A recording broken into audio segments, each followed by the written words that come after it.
আসসালামু আলাইকুম প্রিয় বন্ধুরা। একজন মহিলার ইয়াং মহিলা 3টা বাচ্চা রেখে তার স্বামীটা মারা যায়। ইনারাই তো না? হ্যাঁ, এই 3জন আপনার বাচ্চা। এর বাবা কবে মারা গেছে? হ্যাঁ, 4 বছর পুরা হয় নাই। 4 বছর হয় নাই। 4 বছরে যদি আপনি মারা যাইতেন, আপনার স্বামী বিয়ে কয়টা করতো? করতোই, কিন্তু আমি তো এরকম করতে পারি নাই। বাচ্চা 3টা কেমনে ফালাই দিম? হ্যাঁ, এটাই প্রিয় বন্ধুরা, এই ভিডিওটা আপনারা প্রচুর শেয়ার করবেন। আসো তুমি বাবা, এই পাশে আসো। এই যে দেখেন, একজন মা, সে কিন্তু 3টা বাচ্চার মুখের দিকে তাকায়।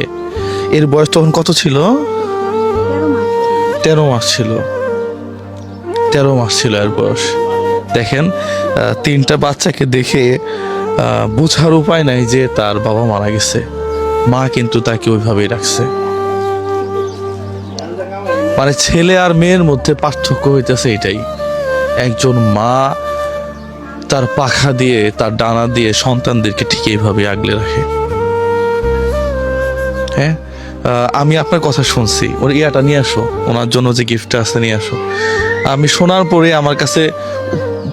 আমার কাছে কেন জানি মনে হয়েছে যে আরো ইয়াটা আছে না?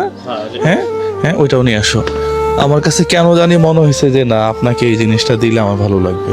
আপনাকে আমি দেখছি এর আগে, কখনো দেখিও নাই আপনাকে হয়তো চিনিও না। শুধুমাত্র আপনি দোয়া করবেন যেন আল্লাহ একটু ভালো রাখে। হ্যাঁ, এই জন্যই আপনাকে ডাক দিয়ে নিয়ে এসে এই যে দিতেছি। হ্যাঁ, এটা পুরো এটা কিসের নিছো? সিঙ্গারের। হ্যাঁ, সিঙ্গারের একটা মেশিন। হ্যাঁ, আপনি নিয়ে যাবেন কিভাবে? একটা অটোতে নিয়ে যান। হ্যাঁ, একবারে রিজার্ভ নিয়ে তাহলে চলে যান। এটাই তো চাইছিলেন না আপনি?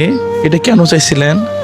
চাইছিলাম বলতে যে আমি একবারে বেকার হয়ে আছি, বাচ্চা করে চলার যে ওদের চালামু কিভাবে, একটা মেশিন, সেলাই মেশিন হলে আমি ঘরে বসে একটু কাজ করতে করতাম। পারবেন। হ্যাঁ, আপনার 3টা ছেলে মাদ্রাসাতে পড়ে।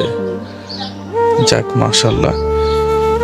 এরপরেও যদি কোনো সমস্যা হয়, মাঝে মাঝে মনে হয় যদি হয় যে জুয়েল ভাই একটু দেখেন, তাহলে বলবেন। হ্যাঁ, ওকে বললেই হবে, ঠিক আছে?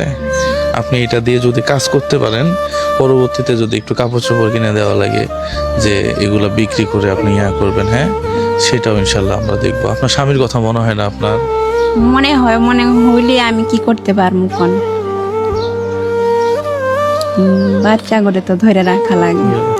হ্যাঁ, যাক, আল্লাহ হয়তো আপনার জন্য উত্তম প্রতিদান দিবে জন্য হয়তো সে উপরে বসে আছে। হ্যাঁ, উনি উত্তম পরিকল্পনাকারী। প্রিয় বন্ধুরা, এই আমাদের মেশিন, হ্যাঁ, মেশিন এবং স্ট্যান্ড সহ, হ্যাঁ, এই সব কিছু সহ একবারে যেন উনি কাজ করতে পারে, পুরো জিনিসটাই দিয়ে দিলাম। তাহলে কলম এসব কিনা লাগে, তো আমি তো চালাইতে পারতাছি না, কঠিন হইতাছে, কিন্তু একদম বেকার। এর জন্যই আর কি বলছিলাম এরকম। আচ্ছা, যাক, ইনশাল্লাহ আমরাও সাপোর্ট দিব। পাশাপাশি এলাকাবাসী যারা আছে, যারা ভিডিওটা দেখবেন, তারাও একটু পাশে থাকবেন। না হয়তো এই মহিলাটা কি করবে এখন? 3টা বাচ্চা, তো খাওয়াও তো লাগে, অন্তত পড়ালেখা করা লাগে, বই পুস্তকের ব্যাপার আছে। হ্যাঁ, তো যাই হোক প্রিয় বন্ধুরা, আপনারা সবাই ভালো থাকবেন। Thank you so much. সালামু আলাইকুম রহমতুল্লাহ। হ্যাঁ, আপনার এটা দিয়ে আপনার ভাগ্যটা পরিবর্তন হোক, এটাই আশা করি আমরা। জি, সালামু আলাইকুম।